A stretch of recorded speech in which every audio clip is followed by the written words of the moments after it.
Imagine, for a moment, you are a wealthy landowner in southeastern Ukraine in 1918. The ascension of Hetman Skoropadsky has restored your position in the region, and despite fear-mongering about some radical insurgents in the area, you feel safe within the bounds of your fortified estate. Even better, reports have been coming in about the death of the leadership of the insurgency. This is cause for celebration, and you decide to host a little soiree. A couple of hours in, two men request entry, donning the uniforms of the Zhirvana Varta, the Ukrainian National Guard. The man in front isn't particularly imposing, but he has a cool mustache and introduces himself as one Captain Mazhukin, with the man behind him being his adjutant. Naturally, you welcome them as heroes, great defenders of the Russian and Ukrainian ways of life. You invite them in for a great feast in the company of several military figures and landlords in their honor. Mazhukin raises a toast to the glorious future of Russia before reaching into his coat and withdrawing a small object. He tosses it right in the middle of the table before very quickly excusing himself. The last thing you hear is the man thanking you for your hospitality while revealing that you had been visited by Nestor Ivanovich Makhno. There is an ear-shattering noise and everything goes black. Having extricated themselves from what was now the fiery remains of the dining hall, Nestor Makhno and his close ally Fedor Shus headed home, content with yet another of their impossibly daring raids on their enemies being successful. This was but one of the attacks carried out during the anarchist insurgency in the southeast of Ukraine. Because, of course, an already chaotic and bloody war of independence can always use a little more chaos with a fellow like Makhno cutting the brakes off the clown car and screaming, "Wild card, bitches! Yeah!" But, of course, before he was the anarchist wildcard, he was just a boy in a small Ukrainian town with a certain kind of national vision. Now, one of the reasons I chose to do the Ukrainian crew in the order that I did was because of their contrasting perspectives on life established by the conditions of their upbringings. And compared to Skoropadsky and Petliura, who were reasonably well off for the time, Nestor Makhno was dirt fucking poor. Like, so poor that he never even really knew what his birthday was poor. The official church registry places it on October 26th, Julian calendar, or November 7th Gregorian of 1888. For simplicity's sake, we're gonna stick with this one. He was born in the town of Huliapole in the Zaporizhia region. It was a very agricultural town, although it boasted a reasonable industrial base and plenty of rail traffic due to its position. He was the fifth and final child of a peasant family, and this time I mean that literally. His parents had been serfs prior to emancipation in 1861, and because of this and the whole shit show that followed, they were very far from well off. The plot of land they owned was small and sad and barely enough to keep the family alive, so both his parents also picked up jobs in town to make some money on the side. This would have been great had Makhno's father not died when he was only 11 months old. As such, his childhood would be defined by hardship, and he really didn't get an actual wholesome and developmental childhood for the most part. When he turned 8, he began attending a local municipal school. His grades were good, but he very quickly developed a hot streak of flaking class to go fuck around with other kids his age like a true blue college student. This went well until one day, while skating on a lake somewhere, he fell through the ice and nearly froze to death. He was left cold and wet for a very long time, permanently damaging his lungs in the process. This becomes relevant again later. He was a better student after that and stopped flaking. In the summers between classes, he worked as a farmhand for kulaks in the area. The pay was piss poor, and he would be lashed repeatedly for every minor perceived slight, but it allowed him to bring in a small amount of money to help out his mother. He would attend a second year of school before being forced to stop completely due to the dire circumstances of the family, continuing menial work for most of the rest of his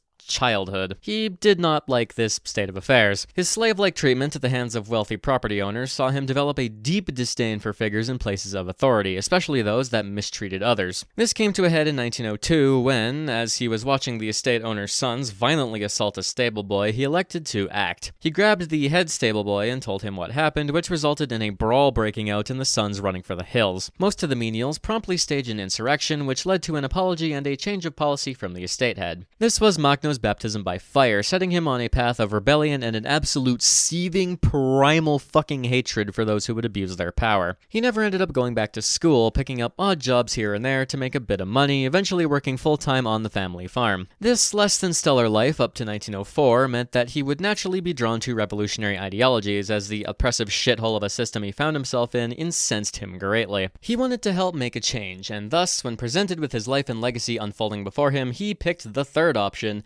and became a socialist terrorist. You see, whenever he was chatting with the other kids in primary school, sometimes they would say, "Nestor Ivanovich, what do you want to be when you grow up?" and Nestor would respond, "I want to be a national security threat so that I go down in history and have a niche internet video made about me in 100 years. The kids would think for a moment, struck by his overwhelming confidence in himself, and cheerfully respond, "What the fuck is an internet?" He initially liked the look of the SRs, getting his hands on plenty of literature that supported their cause, and even distributing some at some point. However, once the gates were opened, he ended up encountering some folks with a particularly unique ideology that would stick with him for the rest of his life: the Anarchists.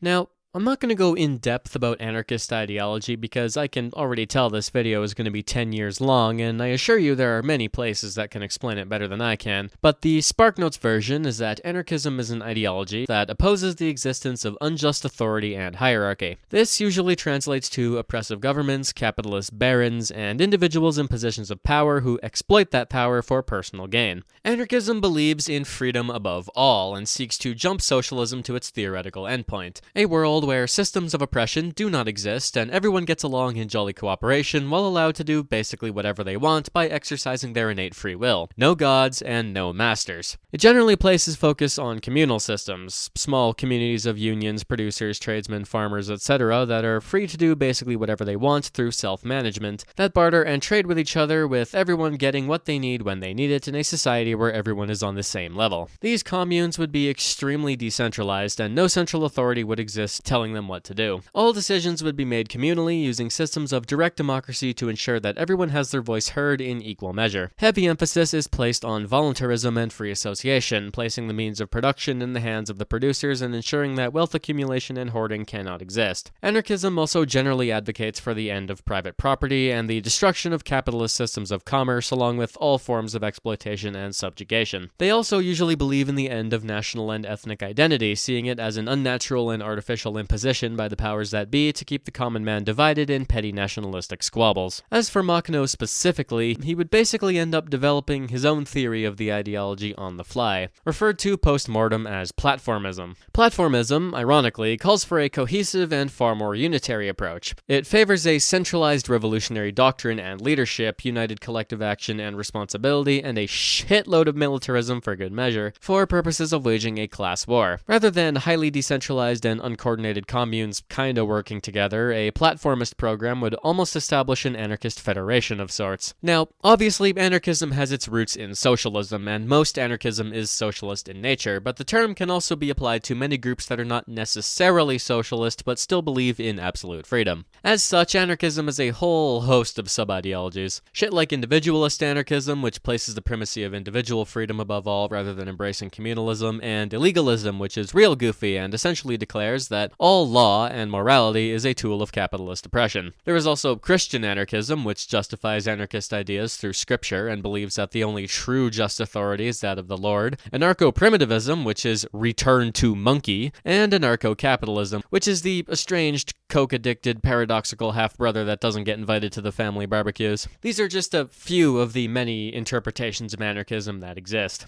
Anarchism had a large following in Russia during the final decades of the Tsardom, however, they were very disorganized for the most part. While they did have plenty of popular support, especially amongst disgruntled peasants, they were always edged out by more traditional socialists like the SRs, which were capable of providing a more cohesive and united platform. This didn't stop anarchist groups from forming and getting shit done though, and several organizations and terrorist groups emerged seeking to liberate the peasantry in their own ways. Others still would throw their lot in with the SRs or even the Bolsheviks later down the line in their attempts to bring about some kind of revolution. The main point is that while they were a force, they were far from the force, and as such, they were always kinda relegated to third or fourth place in the grand scheme of socialism. It would take a man of supreme conviction and chadliness to bring anarchism together and build it up as a serious political contender. This was the ideology that Makhno found himself entranced by starting in 1906. He joined a small anarchist group in Huliaipole and quickly became a fervent believer. It was led by one Volodymyr Antony and was officially named the Union of Poor Peasants. They would meet in secret due to the Tsarist crackdowns going on at the time, and they met very often. After months of doing a lot of reading and debating, Makhno elected to begin spreading these ideas to the masses. He got a job at a metallurgical plant and began proselytizing to the workers and peasants in the region. Interestingly enough, many of them actually listened. Makhno was not the only peasant to be treated treated horrifically by wealthy landlords, and many believed that both the government and the socialist parties had failed to have the status quo changed.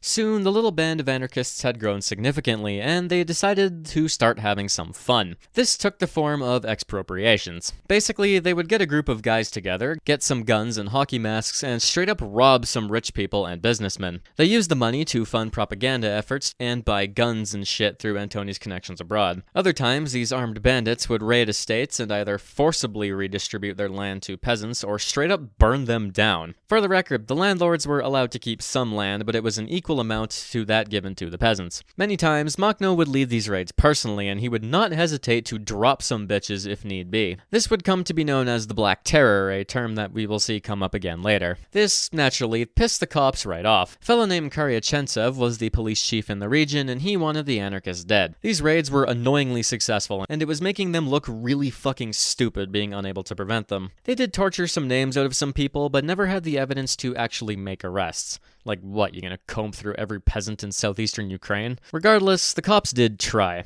Makhno's first arrest came in September of 1907. He had loaned a gun to an SR buddy of his with the stated goal of assassinating a member of the Okhrana who had been a dick. What Makhno wasn't expecting was for this guy to immediately, and I mean immediately, turn around and murder his wife before killing himself. Makhno was in the area when this happened, so he was obviously arrested by proxy, but he didn't crack under the torture carried out by Karyachentsev himself, so he kinda just sat in jail for 10 months for no reason until they let him go. After he was released, there was an incident where the Peasants' Union was infiltrated by provocateurs who were promptly executed because anarchists don't tolerate any Azefs in their ranks. That very same meeting was raided by Cossacks pretty quickly after, which resulted in a shootout and a breakout. Several of the Cossacks would be killed, along with several anarchists, including one of the founders of the organization. Determined to avenge his death, Makhno and a small team attempted to blow up an Okhrana station, but due to a surviving rat in the organization, they would all be arrested. This time for attempted terrorism and a slew of murders and robberies. You know, little things.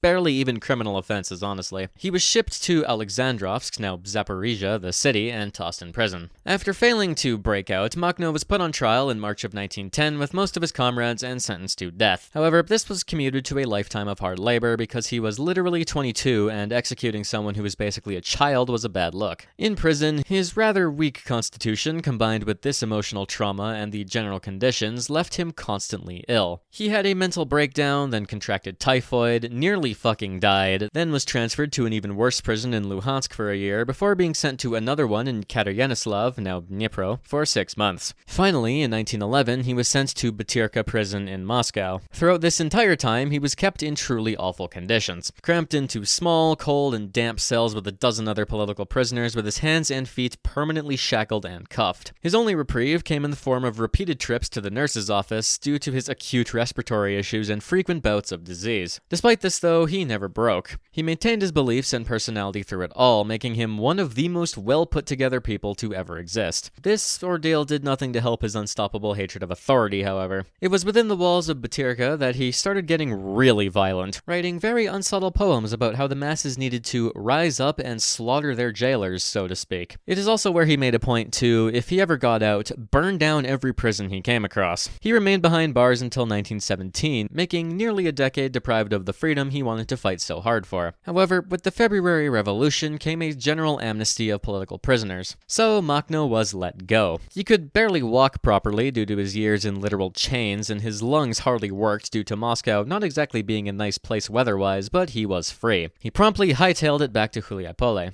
He returned to his home to find the little anarchist group had actually survived, although it was greatly weakened. Furthermore, much of the reconstituted Union had planned to take a slower approach to revolution, trying to propaganda their way to support amongst the peasants and workers. Makhno, who by this point was frothing at the mouth wanting to shoot some people, disagreed with this, calling all of them pussies, and opting to push things in a more radical direction. At the end of March, at his behest, a new peasants' union was established in Huliapole, which was followed up by similar unions being established by the local workers. workers. These unions united to form a cute little commune, which promptly elected Makhno as its leader, which is funny as shit considering, anarchism, but Makhno accepted the position regardless as a temporary measure while things got organized. Here he displayed a shocking work ethic, doing basically everything from organizing militia, leading expropriations, giving speeches, and being a driving force behind several peasant congresses. One such congress, representing the whole of Zaporizhia, was taking place in Alexandrovsk, where he advocated for the total redistribution of land without compensation, much to the chagrin of the SR and cadet representatives. His fierce attitude saw support for his movement grow across southern Ukraine, and the anarchist councils that popped up both in Alexandrovsk and Katerinoslav essentially elected to join forces with him. Oh, and he did all of this while dating the girl who would become his first wife, Nastya Vassetskaya. They definitely did not have a very traditional marriage, since carrying the torch of a revolution is mentally fucking exhausting if you didn't know, but they were a thing for a while.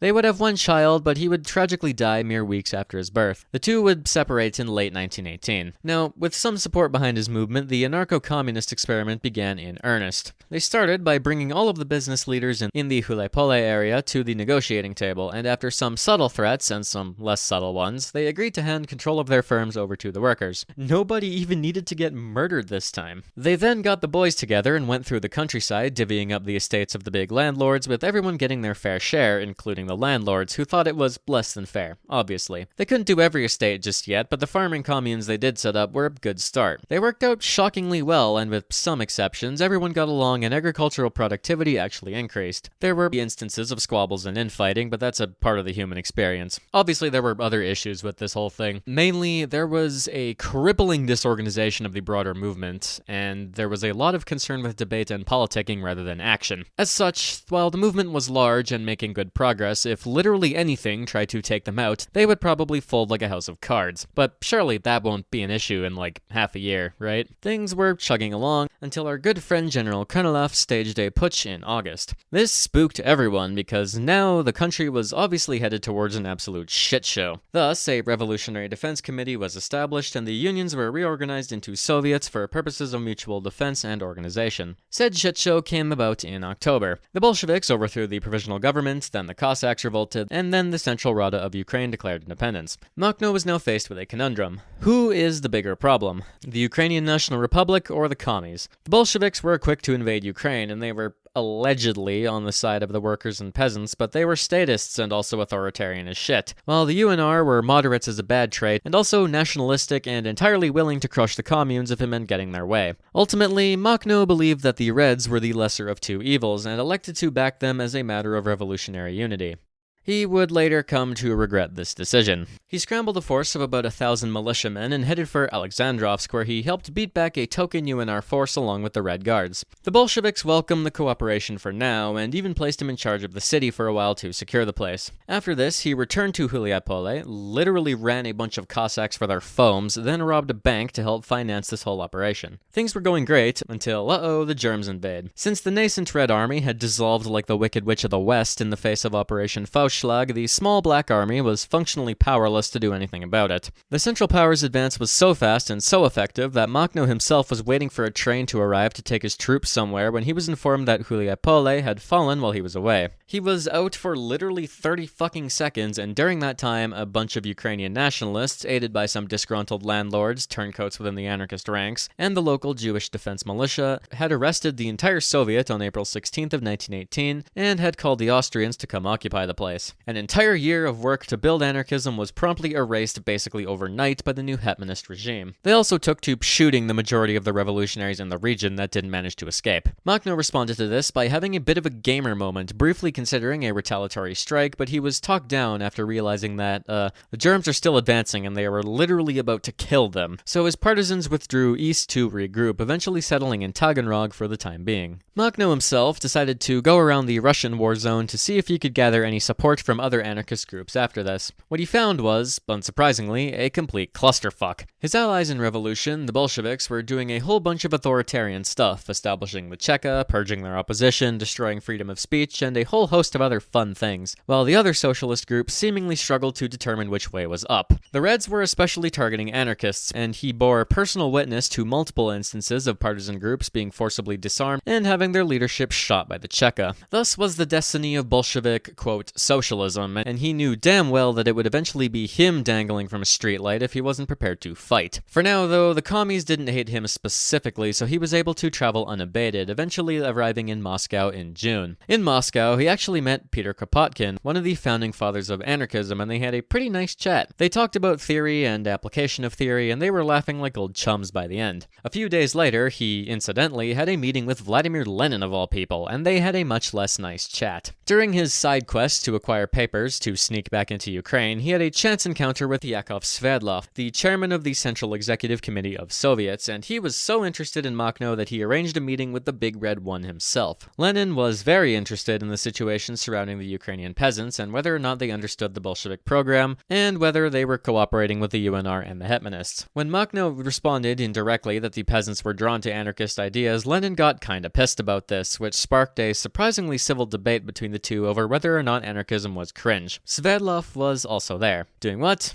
Beats the fuck out of me. Makhno also criticized the Red Guards and their total lack of confidence and military effectiveness, and as a result, you could say that Nestor Makhno had a small hand in the creation of the Red Army, accidentally. Their meeting ended on pretty solid terms, and Lenin actually seemed to like the guy a fair bit, at least outwardly. He got Makhno his papers and sent him back to Ukraine to go kick ass and take some names. He snuck back to Hulaypole, nearly being arrested by the Germans twice on the way, to find that most of his former comrades that hadn't managed to flee had fallen victim to the White Terror. By this point, even the Germans and Austrians knew who Makhno was, and reports of his presence scared the shit out of them. They placed a fat bounty on his head, but generally avoided going after him for fear of sparking a popular revolt. But when they learned he was organizing armed bands in the backcountry of southeastern Ukraine, they really freaked out. These militia groups weren't just disgruntled peasants with pitchforks either. Through raids and string pulling, they were concerningly well armed, and Makhno was known to be a daring wildcard of a commander. As such, news of his presence was nothing but terrible news for basically everyone. Makhno was about to lay down an ass-whooping of biblical proportions on the invaders and reactionaries, and they would come to respect and fear his army. Their official name was the Revolutionary Insurgent Army of Ukraine, also referred to as the Partisan Army of Ukraine, the Revolutionary Insurrectionary Army of Ukraine, and the Ukrainian Black Army, depending on who is talking and who you are translating from. The organization gradually popped into existence and grew in strength starting in late August and early September of 1918, initially headquartered in the village of Ternivka. It started very small, just a few hundred very pissed off peasants, but would soon balloon in size as more and more peasants joined their ranks. Makhno's first goal was the capture of Hulaypole, since it's where this whole shit show started. He got some of the boys together, including Simon Karatnik, Alexei Marchenko, and 10 others, and set off for the town on September 22nd. They dressed up as members of the Zhervana Varta in order to avoid as much suspicion as possible. They also brought with them a fucking super weapon called a tachanka, a rather novel piece of technology that was literally a heavy machine gun mounted to a horse-drawn cart. Disregarding the obvious hilarity of literally reinventing chariot warfare to fit a modern context, the movement and firepower advantage that a tachanka provided cannot be understated, especially when up against far less mobile infantry formations. Understandably, these weapons platforms would see widespread use and adoption during the Russian Civil War, with the Black Army making the most notable use of them. On the way to Hulaypole, they managed to capture a small force of the actual Zhervana Varta, which spilled all the information about German and Austrian troop movements. Makhno wanted to spare them and dump them in a ditch somewhere, but they started trying to fight back the second he turned away, and then some fled to try and get help, so the bulk were massacred. Disappointed, they were then accosted by a local police chief who was, unsurprisingly, a tad concerned about the 100 or so gunshots he had just heard, and after citing his authority on behalf of Skoropadsky, Makhno had him too executed. Off to a very bloody start, but it's fine. Disguising yourself as the enemy, shooting fleeing opponents, executing civilians, these aren't war crimes yet. Anyways, after getting close to the town, the group was forced to take shelter in the countryside since, unsurprisingly, the Germs and the Hetmanists were on very high alert. When they regrouped in Marfapil, a firefight broke out with the local Austrians, but a mobile machine gun is OP as fuck, please nerf, so the Austrians got butchered. Any survivors were told to spread the word and demand the end to repressions of the Ukrainian peasants and workers. The Austrians responded to this by essentially burning Marfapil to the ground. Makhno used this opportunity to sneak into Hulaypole, hosting a secret meeting which attracted over 400 people to discuss a potential uprising. A few nights later, with the enemy still combing the countryside looking for anarchists, the uprising went off without a hitch, and Hulaypole was taken without a fight. A revolutionary committee was established, appeals were sent out, and troops were marshaled. However, they did not expect to hold the town yet. There were a lot of fucking troops around them, so the decision was made to pull out of the town with their now bolstered ranks. After repulsing one counterattack, they withdrew north. They had a run-in with a small group of sailors and peasants led by Fedor Schuss, and the two elected to join forces. Now, this Schuss fellow was kind of a dick and would very quickly see his hands rinsed in the blood of many innocent people, but for right now, Makhno needed bodies and people who were kinda competent, and he fit the bill. Afterwards, they went into the town of Dobrivka, today called, Veli Komi Khailivka, and held a small conference where they received another 1,500 volunteers. After showcasing his unmatchable charisma, the peasants of Dobrivka gave him the nickname Batko, meaning father. So, yeah, if you're ever wondering whether there was a father anarchy, there's your answer. This vote of confidence was well placed, as on September 30th, the anarchists held their first open combat with the Austrians and Hetmanists and proceeded to beat the shit out of them. The Black Army was outnumbered 25-1 and still kicked their teeth in because ambushes and machine guns go kinda hard. The Austrians were routed completely, and Makhno needed to go out of his way to prevent those left behind from being lynched by a mob of pissed-off peasants. The Austrian prisoners would be disarmed and sent home, the Hetmanist officers were shot, and the Ukrainian soldiers were given the opportunity to flee, but would be shot if they continued to harass peasants and shit. Makhno himself had proven a very capable tactical commander, and his aggressive strategies worked wonders, leading to many of his allies beginning to genuinely believe in both him and the cause.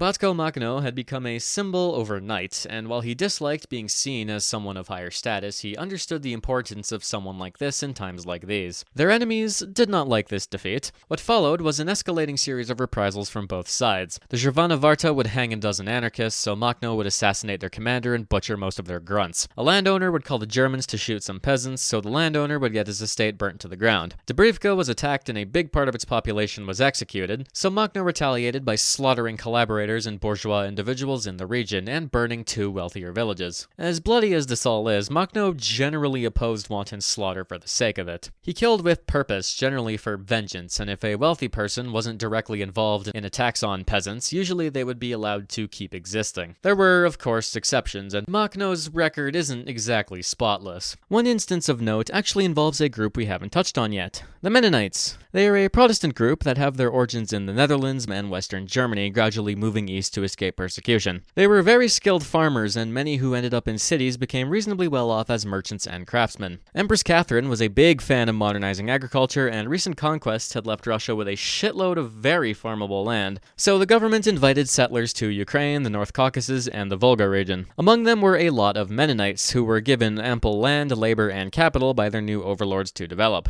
And develop they did, with many Mennonite colonies becoming stupidly rich in the process of revolutionizing agricultural practices and developing industry. By 1914, there were over 100,000 Mennonites in Ukraine alone, the vast majority in the southeastern regions. This wasn't without issue. Many of their privileges came and went with successive Tsars, the church had a big split brought on by their state of affairs, and the Tsardom repeatedly attempted to revoke their military service exemption, which for the generally pacifistic Mennonites was kind of a dick move. They were also on the receiving end of a lot of discrimination on the basis of not being Russian, something that got real bad during World War I. When the provisional government took over, many Mennonites started having their lands expropriated on the basis of them being tangentially related to Germans, despite them being loyal to Russia for the most part. When Ukraine declared independence, this continued, getting even worse when Makhno and his boys rolled up. The Mennonites had the unfortunate luck of being generally wealthy, owning a lot of land, and being not Ukrainian or Russian, so the Makhnovists brutalized them. Makhno and the forces led by him personally generally tried to be kind, offering them the deal of having their land divided up peacefully, with them being allowed to keep their share, but more often than not, this policy was not enforced by the underlings he sent to do the job.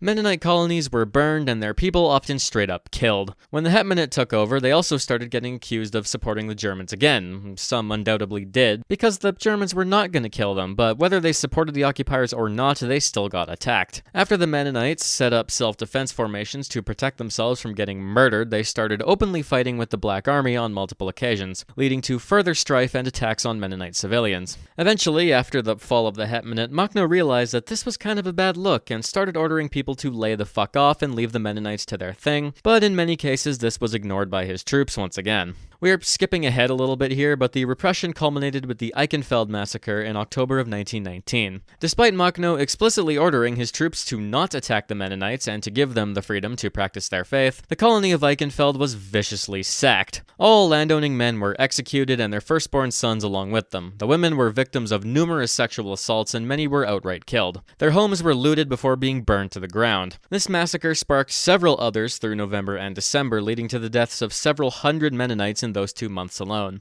For the record, Makhno did not order these attacks, and despite his best efforts to maintain a degree of discipline and prevent wanton slaughter, they remain a very black spot on the region's history. Mennonites weren't the only ones on the receiving end of the Black Terror, however. Schuss had a particular penchant for killing Lutherans, which resulted in the burning of Silbertal in early 1919 and the slaughter of hundreds of innocent people. Makhno, to his credit, wanted to have the guy executed for this, and even threatened to shoot him dead himself, but was convinced to not by his other allies due to his popularity. You were also liable to have your life ended if you owned literally any sizable amount of land, regardless of whether you were actually a wealthy estate owner or not. As it turned out, it was very easy to be labeled a class enemy, and you would be lucky if anarchist troops only looted your house and didn't kill you and your family. There were also instances of anti-Semitism and a couple of pogroms carried out by anarchist troops, but in this regard Makhno was actually on top of things. He fiercely opposed anti-Semitism in the ranks, and whenever Black Army troops carried out a pogrom, he made sure to punish it with very prompt executions of those involved, which at one point included a close personal friend of his. Because of this, the Makhnovshchina was honestly one of the better places to be if you were a Jew in the Russian Civil War, and of all the armies fighting in Ukraine, they had by far the lowest number of Jewish casualties tied to their actions. Now, I know I made it sound like the anarchists were some roving Kornate warband only concerned with murder, but for the most part they were pretty good. Most of these atrocities were isolated incidents and were not policy. Expropriations and raids were often bloodless unless a firefight broke out, and as established, Makhno strongly opposed revolutionary terror for the sake of it. Many massacres were punished with very swift executions of those that carried them out, and apart from some particularly bloody commanders like Schuss, most of the Makhnovist command structure also have pretty good track records. I felt it was still important to bring these atrocities up for purposes of the video, though, just to make it nice and well-rounded.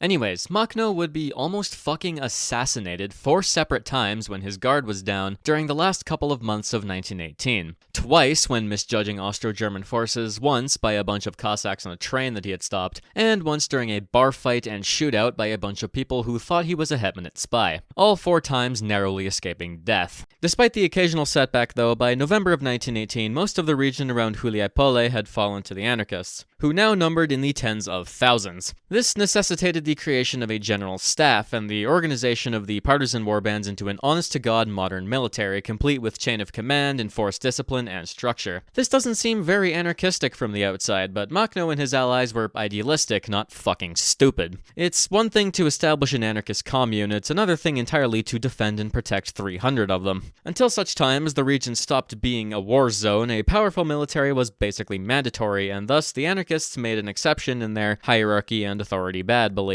The Black Army became renowned and feared for their command over guerrilla tactics, and people started to believe that maybe this whole anarchism thing could actually work. Eventually, they got their big break. World War I ends and Austria fucking explodes. This was followed by Germany and the Hetmanate also exploding, and the Directory of Simon Petliura taking over. Petliura was initially quite conciliatory. He was already going to war with everyone and their dog, and fighting the fucking anarchists too would be terrible for the already not great stability of the UNR. So, despite most of this region being basically independent, Petliura didn't make any moves to conquer it. However, when UNR forces attacked the Katerinoslav Soviet, the Makhnovists would intervene on their behalf, and thus the two were in an informal state of war regardless. While we have a brief month or two to breathe, I want to talk about the makeup of the anarchist, territories. They can't really be analyzed as an attempt at a state because, well, they weren't a state. Pretty fucking far from it, in fact. Obviously, they followed anarcho-communism. Central authority wasn't really a thing. Instead, there were organizations called Free Soviets, which acted as local councils representing peasants, workers, trade unions, etc. These Free Soviets were federated together as part of broader society, and higher representative councils did exist in the form of regional congresses. But in practice, the Free Territory was extremely decentralized, with all Free Soviets possessing self-governance. Total freedom of expression was allowed in anarchist territories, as well as freedom of association and freedom of speech to a degree that simply didn't exist among the other polities of the Civil War. As such, parts of the movement were made up of SRs, Mensheviks, and even a few Bolsheviks who were allowed to operate. Women also shared this freedom, and many even served in military roles, with even a few becoming officers.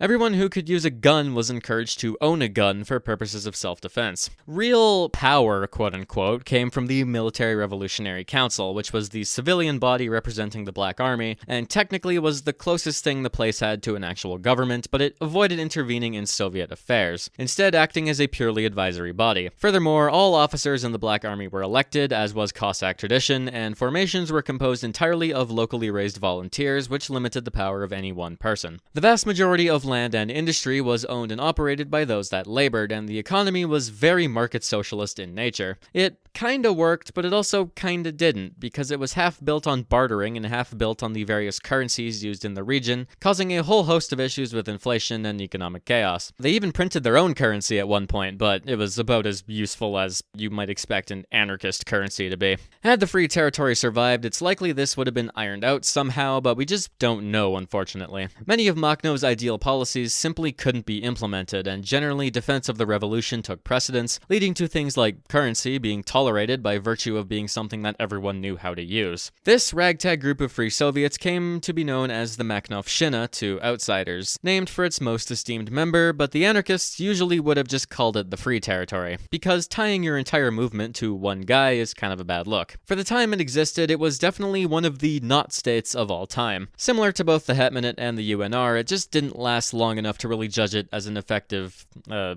state. Hell, it didn't even have set borders, just an arbitrary area that could be considered under the influence of anarchist ideas. So yeah, definitely a funny little place. Guess I'll round out this section with a characterization of Makhno himself, then we can get back into the chronology. Nestor Makhno is usually described one of two ways. He's either a libertarian socialist demigod who fought for the rights of everyone uncompromisingly, greatest human to ever live, with a completely flawless record, and he also has a credit score of 900 and a 12-inch dick, or he is an illiterate militaristic peasant with a Napoleon complex, a penchant for murdering innocent people, no better than a common thug, scoundrel, raider, stealing what he could not have legitimately, and he's also a raging alcoholic who beats his wife. As with most people, an accurate description falls somewhere in between the two. Makhno himself was not a particularly imposing fellow. He was on the shorter side and suffered from chronic respiratory issues, but that didn't stop him from making his impacts. He made up for these drawbacks by having a larger-than-life personality and an inspiring presence. He was a very skilled orator and writer, and always knew just what to say in any situation. He could kill you with a look, and commanded the respect of basically everyone who knew him personally. He was also a generally kind fellow who went out of his way to help people personally whenever he could. This manifested most notably in him putting his money where his mouth was. On his off days, he would actually work, helping toil fields and man factories personally to ease the burdens of those he fought for. He is also always characterized as a man of utter conviction and belief in his own cause. This all led him to receiving a reverence from the Ukrainian peasantry, but despite this, he remained pretty humble, and tended to defer to his comrades rather than make all of the decisions himself, never giving in to the cult of personality that he very easily could have built. He wasn't perfect though, nobody is. As he aged, he grew increasingly dogmatic, and could become incredibly abrasive towards people he either didn't like or disagreed with him. His health issues also meant that he very often struggled to keep up with his own movement in a literal sense, something that would become rather detrimental as the Civil War dragged on. Furthermore, despite being an anarchist, he had his own authoritarian tendencies that he struggled with. While he was pretty good at delegating responsibility in a military sense, on matters of policy it was usually his way or the highway, and he would not hesitate to enforce his will if he felt he wasn't getting what he wanted his anarchism to be. There are also claims made of him being a wicked alcoholic, drinking like a fish and getting confrontational and violent when under the influence, but this is a point that is heavily disputed, since according to him, he didn't drink and even enforced prohibition in the Makhnovshchina, and most of these claims come from like two guys who didn't like Makhno anyway, so I'll leave that up to personal interpretation. His military skill is also worth noting. He definitely wasn't a Napoleon or an Alexandre, but overall he was very smart in regards to military policy and showed a great deal of tactical and strategic intelligence. He led from the front and was a master with a rifle and a saber, which is commendable, and he was quick to learn from his mistakes. However, there are multiple instances where he gets dozens or even hundreds of his comrades killed in failed military actions due to over-reliance on faulty intelligence and needless aggression in moments where it is not ideal. And while he developed a mastery of guerrilla warfare, when caught in open battle he often struggled. Despite this, many of his shortcomings were made up for by his peers. The anarchist military leadership was a colorful band of characters, and many displayed a great deal of skill. Despite it being called the Makhnovщина, it was very far from a one-man operation, and perhaps Makhno's greatest military decision was the establishment of the general staff, so the talents of all commanders could shine through, substantially raising the fighting power of the Black Army. As the war dragged on, though, he did develop considerable military and organizational talent through sheer exposure to battle. The Makhno of 1920 was far more effective in combat than the Makhno of 1918, and showcased a personal willingness to adapt to any situation. Furthermore, while he may not have been the greatest general ever, he was renowned for his exploits as a master of subterfuge. There are numerous reports of him going on scouting missions personally, while dressing as a woman to hide his identity.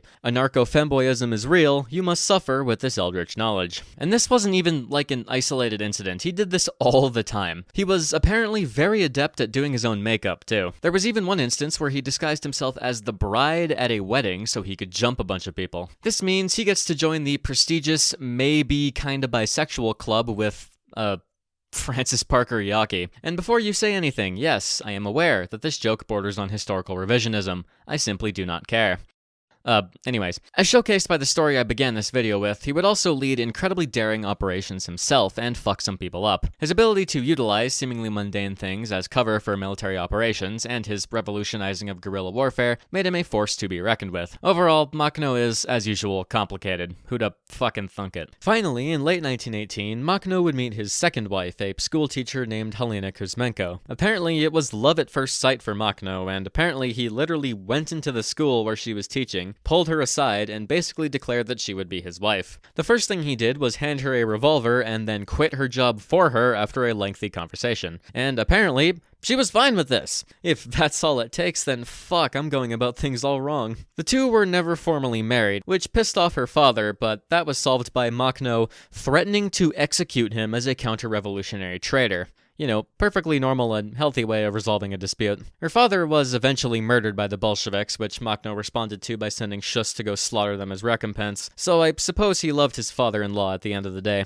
The two would be together for most of the rest of his life, although there have been claims that Makhno wasn't a great husband and had a tendency to get physical and aggressive, especially after their exile. The two would separate in the later 1920s as a direct result of this. Before that, though, they had a kid named Elena in 1922. Anyways, picking up where we left off, Makhno attacked Kerygenoslav to help the regional Soviet, which just so happened to be mostly made up of Bolsheviks and SRs. After a week of bloody street-to-street fighting, by the final day of December they had made good progress into the city. But Bolsheviks are gonna Bolshevik, and they tried to stage a soft coup and get Makhno to recognize them as the leaders of the city. The chaos that ensued allowed the Petliorists to counterattack, destroying the only bridge across the Dnipro that Makhno still held, and forcing a catastrophic retreat across the frozen river that saw dozens drown and hundreds more captured. Following this disaster, an emergency congress was held, which saw the Black Army totally reorganized into something resembling a professional fighting force, and then the real game began. Over the month of January, they fought a vicious campaign to keep the White Army and the Petliorists at bay, gradually being driven backwards by the numerical superiority of their enemies. Backed into a corner, the anarchists were forced to make a deal with the devil.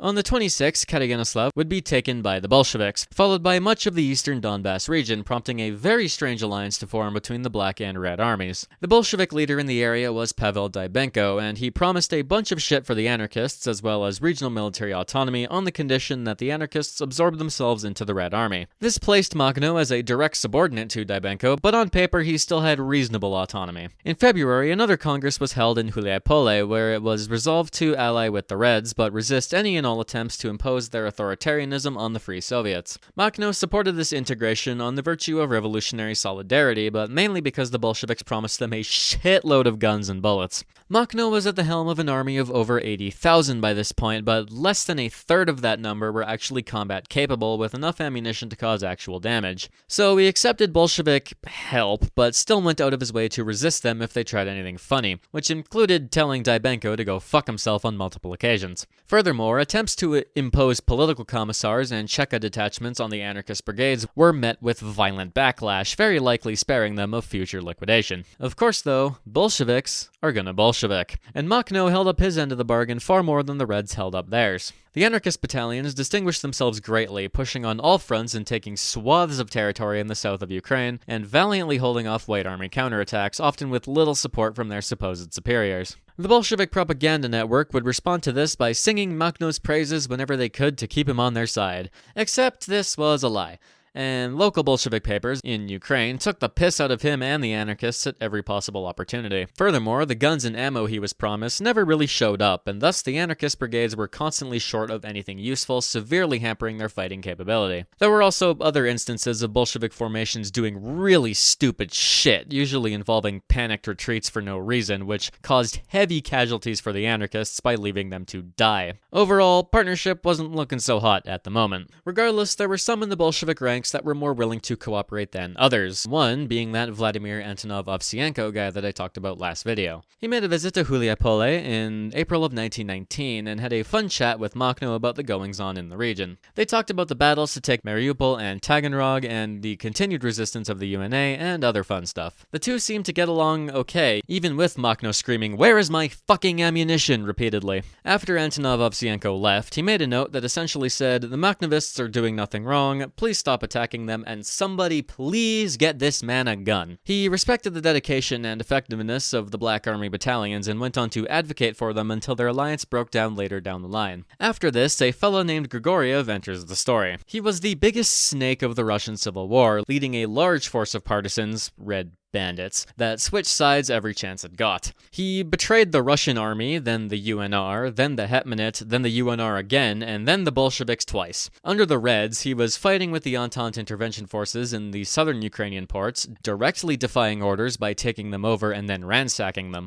Eventually, he revolts against the Bolsheviks at the beginning of May, sending a cute little letter to Makhno asking to join him and fuck up the Reds together. Makhno refused categorically at first. He didn't want to be associated with a dickhead like Grigoriev, and the Reds were very quick to let him know that if he helped Grigoriev, then they would kill him too. Regardless, Grigoriev was popular amongst the peasants and had a very well-equipped army of over 40,000 men, so he basically declared a fiefdom that covered much of southwestern Ukraine, even occupying Katerinoslav very briefly. The Bolsheviks proceed to scramble a shitload of men to try and contain him, leaving the front against the whites in Ukraine rather empty. Makhno was basically now required to hold the entirety of southern Ukraine by himself, with some token Bolshevik forces to back him up. This had the domino effect of causing the Donbass front to fall apart, with the whites sweeping through the region through May and June. As it turned out, the whole no guns for the anarchists thing had been intentional, since the Bolsheviks wanted them weak for their inevitable betrayal. Thus, after the breakthrough, all blame was placed on Makhno. A series of clusterfucks ensue, with the Reds attempting to reorganize the black battalions into a division and oust Makhno, but the anarchists get wise to it, and they have had enough. On May 29th, they redeclare their independence from Bolshevik command, and another Congress gets called. Our good friend Lev Trotsky makes his way to Ukraine and immediately begins planning to liquidate the Free Territory, taking command of military forces personally and declaring that he's going to have Makhno hanged for his alleged incompetence. The White Army was no longer a problem for them. What are they going to do? Launch a massive offensive and drive them from Ukraine, then advance towards Moscow?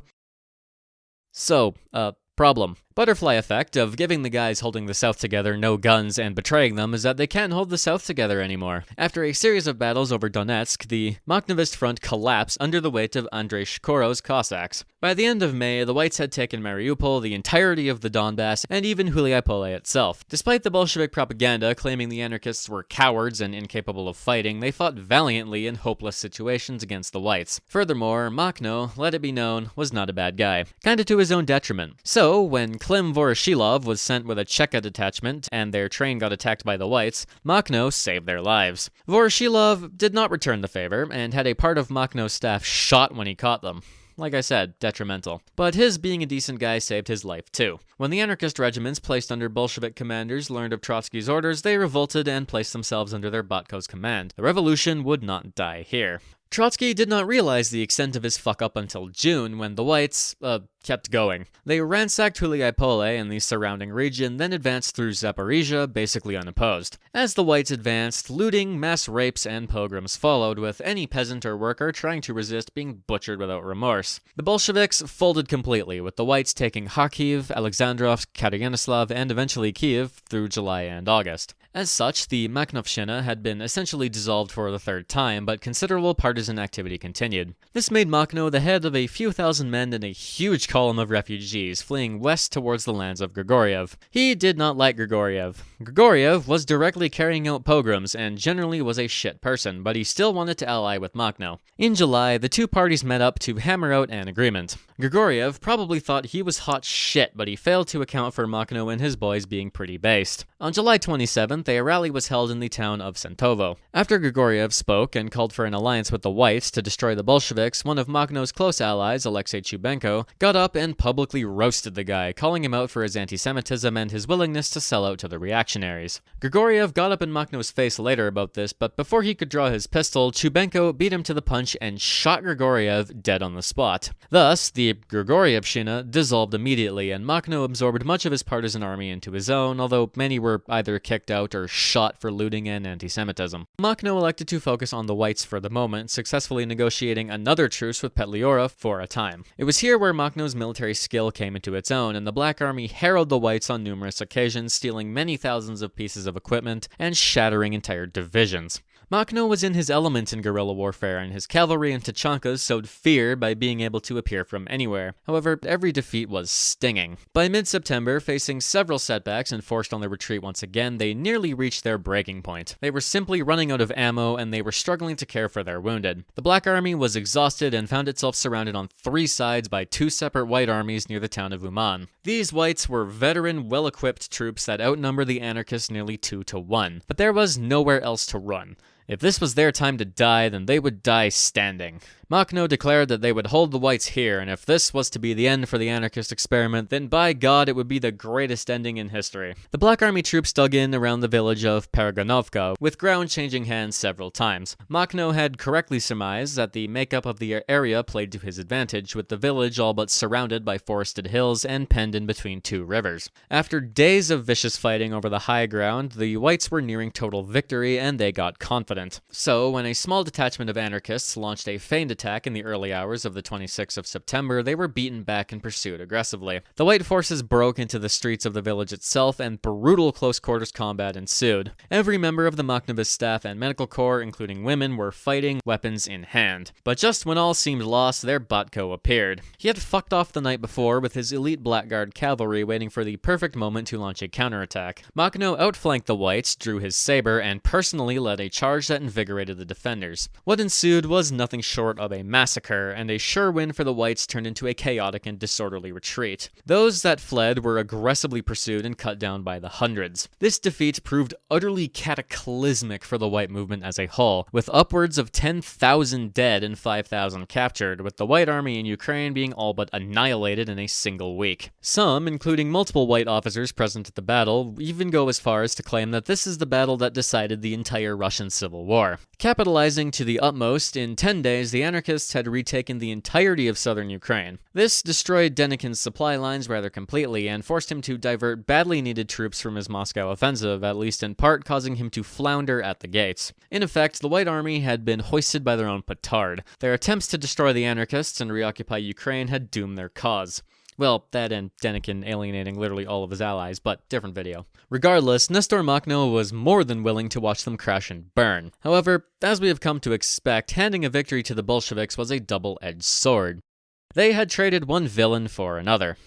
For the fourth time, southeastern Ukraine was rocked by the Anarchists. Basically anyone who collaborated with the Whites or the Bolsheviks was purged through the months of November and December. Any still-standing prisons, police stations, military posts, and other symbols of authority were destroyed in a whirlwind of violence, with the region's peasantry rallying to Makhno's call once again. Despite this, Makhno explicitly ordered against looting and pillaging when they reoccupied towns and cities. The Bolsheviks tried their bullshit again, setting up their own committees, but this time Makhno wasn't so kind, exiling them from the land and threatening to have them all executed for being authoritarian assholes. At another hastily called Congress, Makhno spelled out his ideas, and these next couple months is where the Makhnovshchina would undergo many of its big reforms that I talked about in the earlier chapter. During this Congress, it was also settled upon to implement a voluntary mobilization of all men between the ages of 18 and 25 for service in the Black Army. In theory, this was voluntary. In practice, it was conscription. Most Soviets did pass this resolution voluntarily, however, and huge numbers did volunteer for the military. military. By January of 1920, anarchist military strength had swelled back up to 80,000 men as a result of this policy, so it definitely worked. They also levied hundreds of millions of rubles from the banks in the territory and did a shitload of wealth redistribution towards the huge number of people that were now suffering greatly because of the hardships of the war. These next few months would be the peak of the Makhnovshchina, but unfortunately, peace and liberty would come under constant fire, especially from the Bolsheviks. It all started with that very same typhoid epidemic that shattered the cohesion of the Ukrainian National Army. Hitting in late October of 1919, by January of 1920, upwards of 30,000 insurgents had caught the disease, with a large number dying.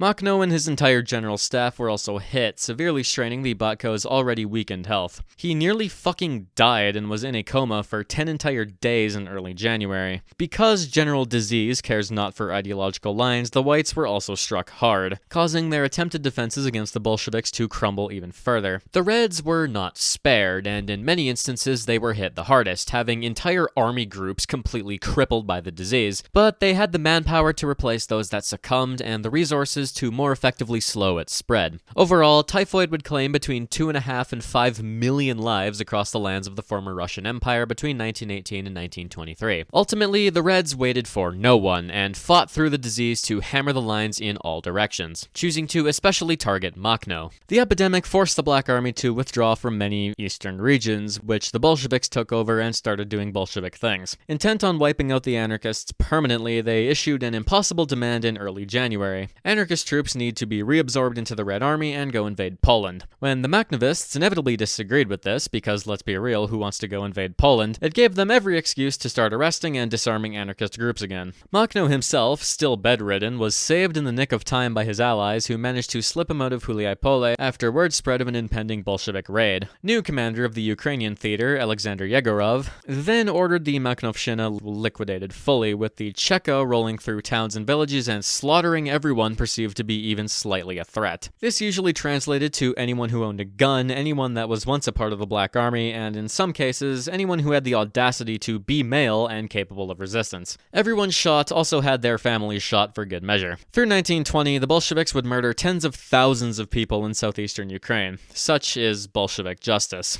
As soon as Makhno and his staff had healed up, reprisals would be undertaken, and this time there was no room for mercy. At the end of February, a Bolshevik division of Estonian riflemen was attacked and annihilated. Every single officer and commissar was executed, along with a chunk of the division, with the survivors either joining the anarchists or being disarmed and dispersed. The Black Army had learned how to wage a proper guerrilla war against the Whites, and as such, for most of 1920, the Red Army utterly failed to contain them. The Bolsheviks were unbelievably fucking garbage at counterinsurgency, as it turned out, and as such, they suffered numerous horrific losses to the Black Army. Every time they had a small victory, they would claim the final defeat of the Makhnovist forces, only to have them pop up a week later and blow up another command post. Meanwhile, the White Army basically fucking died by early to mid-1920. Denikin had fucked off, and now Wrangel was in charge. Wrangel was far more pragmatic than his predecessor, and while Poland, the UNR, and Makhno all refused to formally ally with the guy, he would send feelers to all of them to try and establish an informal alliance against Bolshevism. Unfortunately for both parties, Makhno was unwilling to compromise with the Whites, having both envoys sent by Wrangel jailed and then killed, pretty much ending any remaining hopes of a Russia free of Bolshevism. In the meantime, Makhno was busy leading big raids throughout Bolshevik territory, and between May and August would cover thousands of kilometers, taking prisoners, spreading propaganda, killing leaders, and seizing Bolshevik arms and property. Weapons were retained by the insurgents, while everything else was distributed amongst the peasantry. By staying mobile and fighting dirty as all hell, the Makhnovists were able to thoroughly dick down the Reds behind the lines, while they went and invaded Poland. The Reds didn't just let it happen, obviously. Makhno survived multiple assassination attempts by Cheka agents during June and July. By August, the winds had shifted yet again. Tukhachevsky had a bit of a gamer moment and had his generational fumble in Poland, and Wrangel had gone on the offensive and taken much of northern Taurida. Interestingly, some anarchist formations that were cut off from communications actually ended up joining the White Army after this, believing the Bolshevik propaganda that Makhno and Wrangel had allied. So there is an instance of a White Army formation bearing Makhno's name, which is very funny. The massive fucking the Reds had received in Poland, coupled with this new White offensive, scared some in the Makhnovist command about the potential of a broader attack by the forces of reaction. This led to what is possibly Makhno's greatest screw-up of his career. A vote was held amongst the members of the general staff regarding opening up talks with the Bolsheviks to finish off the whites. Command was split perfectly down the middle, and instead of breaking the tie, Makhno put it to a broader vote.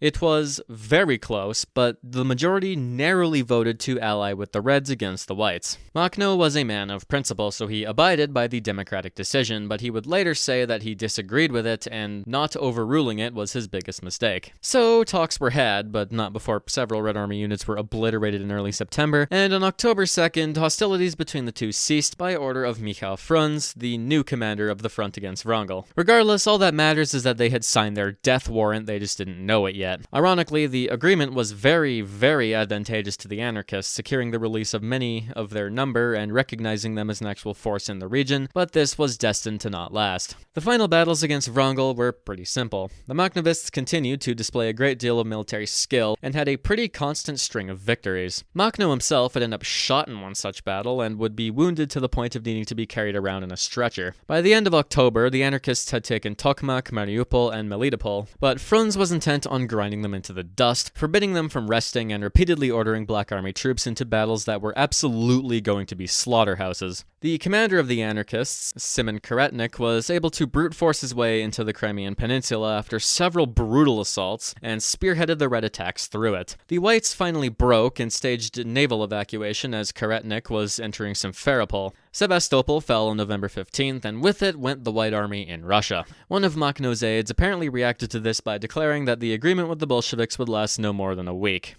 Wouldn't you know it, son of a bitch, almost exactly a week later, a dozen Red spies were arrested in Huliaipole. The spies spilled that an attack by the Reds was coming on the 24th, which prompted a series of frantic telegrams that resulted in the Bolsheviks actually attacking on the 26th. The entire Makhnovist delegation to Kharkiv was arrested and shot, along with several hundred other notable anarchist figureheads across southern Ukraine. Karetnik's army was surrounded in Crimea and were nearly slaughtered, with Karetnik himself being captured and executed. Only small units were able to break through. Makhno and his small blackguard force were able to barely escape Huliaipole as the Bolsheviks closed in, while other units were caught flat-footed and destroyed. In about a week, the Bolsheviks had killed thousands of anarchists and beheaded most of the organization. But Makhno wasn't about to go down without a fight. Makhno was able to regroup with some surviving forces and mount several counterattacks. Using their extreme mobility and popular support to their advantage, the Black Army consistently evaded encirclement and destruction, while launching reprisals and slaughtering hundreds of Cheka members and Bolshevik soldiers. The Anarchists scored a series of big victories, butchering entire regiments, but for every formation they broke, another would take its place. Furthermore, every defeat that they suffered was nothing short of catastrophic, and by the end of December they were down to around 3,000 men after the Reds got their shit together and actually started winning. As such, the decision was made to divide the army up and scatter across the vast plains of Ukraine. One detachment made it to Kiev, where they managed to assassinate about a third of the Ukrainian Communist Party in their raid. By January of 1921, Frunz had wisened up though, and instead of sending his big dick military to randomly try and destroy the partisans, he organized a flying squad under a guy ironically named Vladimir Nestorovich, made up of a shitload of highly mobile cavalry commanded by Vitaly Primakov and Grigory Kotovsky, designed to chase the insurgents and harry them whenever possible. Makhno's detachment was ruthlessly pursued and was eventually surrounded and nearly destroyed, but even while wounded, Makhno managed to weasel his way out and save most of his men. They continued their raiding into mid-1921, systematically destroying all military infrastructure they came across, stealing uniforms and weapons, and they even became such a fucking problem that the Bolshevik High Command started fighting with itself again. Frunz's two direct subordinates, who were, ironically, Budyani and Voroshilov, were bitched at constantly for their complete failure to break the insurgents, to the point that they actually started innovating, which is funny considering, Budyani and Voroshilov. Every military trick in the book was dragged out, from feigned movements and attempting to predict Makhno's next move based on his actions to bringing in tanks, aircraft, and even a rather new and very experimental technology called the self-propelled gun. But no matter what they did, they just couldn't catch the fucking guy.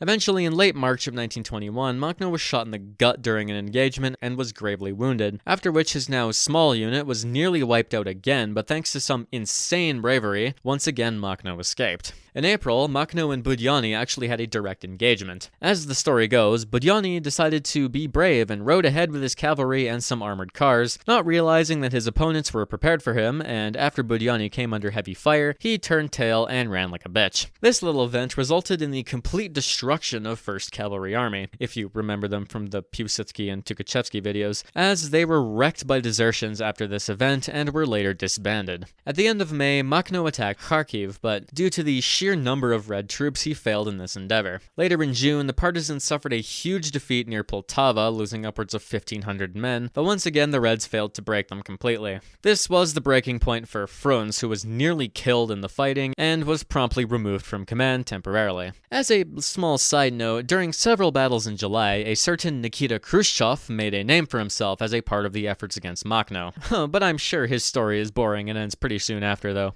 Of course, Makhno's luck had to run out eventually. The majority of his close friends and staff, including Schuss, were killed in that brutal campaign, and Makhno himself was so wounded that he could barely function as a living thing, let alone an army commander. Running out of options and risking death each passing day, Makhno had to make a very difficult decision. On August 13th, he was in the Don region when he made the decision to go abroad to heal and seek treatment. He placed a close confidant in charge and made the 1,000-kilometer journey in 3 weeks, crushing 3 separate Bolshevik formations before arriving at the Romanian border. They crossed on the 28th, where they were disarmed and interned. Makhno had every intention to return, but fate had other plans. While he was gone, the Bolsheviks would finally succeed in crushing the remaining anarchist bands through the fall of 1921, although scattered remnants still resisted as late as 1924, and some really dedicated ones even into the Second World War. Regardless, whether Makhno wanted to admit it or not, anarchism in Ukraine was largely finished. All that was left was to pick up the pieces.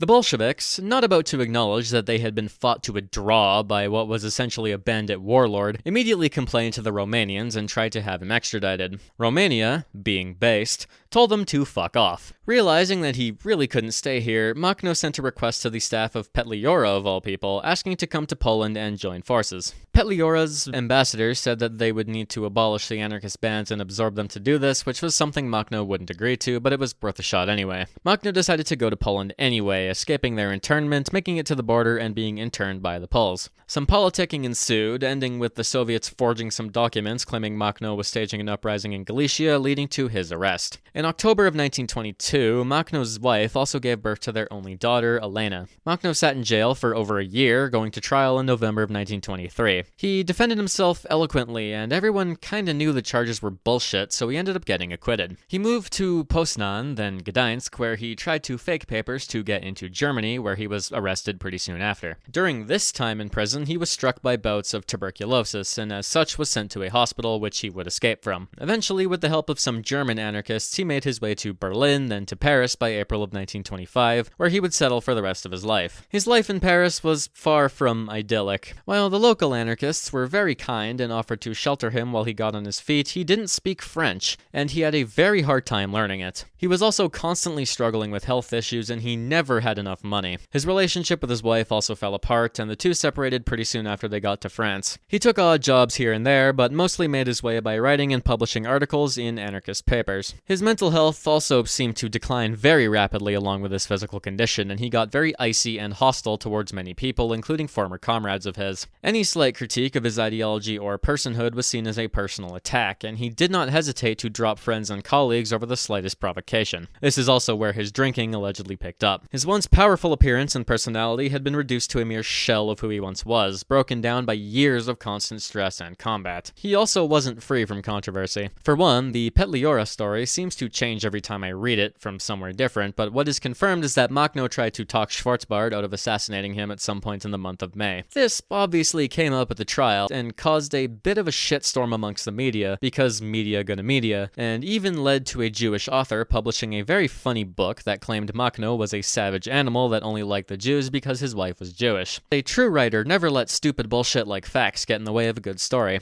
As I said, his relationships with many people deteriorated, but he still got invited places, notably to Spain, where he had lots of interaction with the newly formed Iberian Anarchist Federation, or FAI, who hailed him as a hero without compromise. He would also receive some money to scrape by from various anarchist figures in both France and Spain, but it was really not a whole lot. This lasted until 1930, when, after the French anarchists split, he basically burned every bridge he had left and spiraled down into poverty. He was psychologically exhausted, malnourished, and isolated. The final irony of Nestor Makhno, great liberator of the peasants, is that the man born into extreme poverty would die in extreme poverty. On March 16th of 1934, he was hospitalized with a severe relapse of tuberculosis. After multiple months of struggle, in the early morning of July 25th, he passed away. He was 44 years old. 500 people would attend his funeral 3 days later, and his memoirs would be published after his death.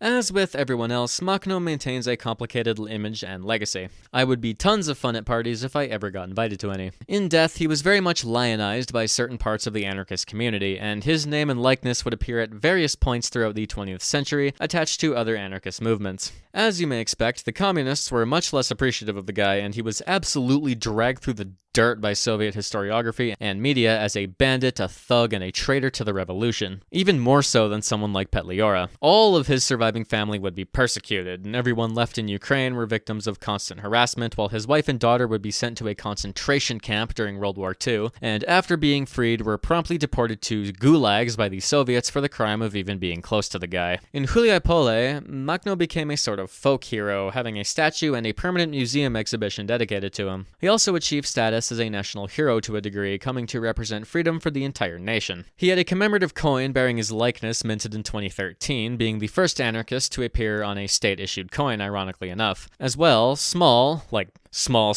anarchist groups do still exist in the country, all heavily inspired by his methods and ideas. Tragically, Huliaipole found itself on the front lines of the recent Russian invasion, with Makhno and his statue becoming a symbol of defiance and freedom in the face of oppression. The city, including Makhno's statue and museum, were completely destroyed by incessant and indiscriminate Russian shelling, but the statue would eventually be repaired by a sculptor with balls of fucking tungsten. Notably, Makhno now bears the blue and yellow in his one hand. Now, would he support his likeness being co-opted by a statist regime to bolster nationalism and patriotism in the nation? Probably not. He opposed the existence of Ukraine, Russia, and all nation-states. But as we know, Makhno stands for liberty above all else, and I think he would put up with it for a while if it meant helping keep his homeland free. That about does it for this video. Thanks for watching, and I'll see you around.